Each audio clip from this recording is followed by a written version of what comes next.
All right, it's time to zoom in on this video input.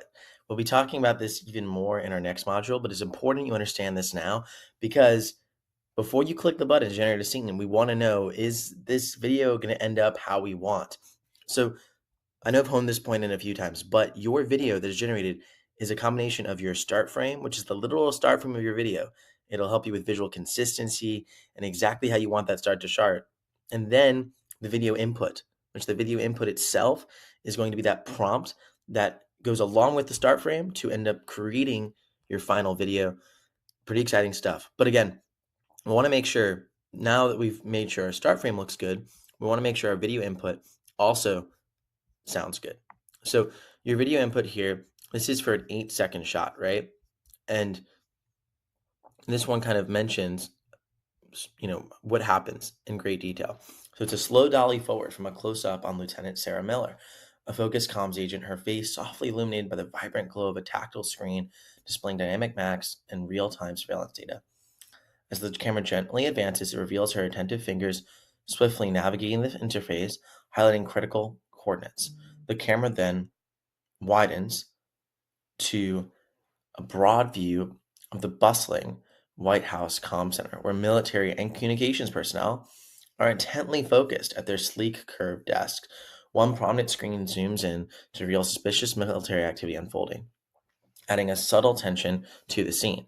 Warm morning light filters through expansive windows, casting natural shadows across polished wooden floors, enhancing the modern open layout.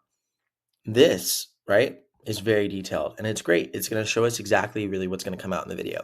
But then it's up to us to decide before we spend money making this video, is this what we want the video to be or do we want it to change?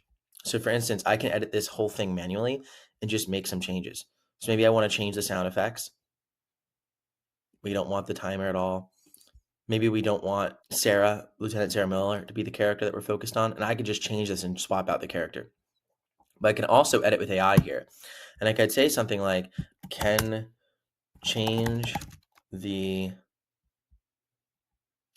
more clear that the focus on Sarah Miller should only be the first 2 to 3 seconds of the shot, and the rest of the shot should be the broad view of the bustling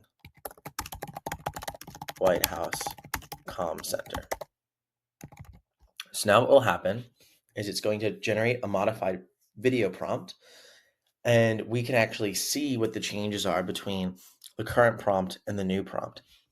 So we can see here, it now is explicitly saying for the first 2-3 seconds, and then shifts to the rest of this shot being focused on the rest of the White House, which is great.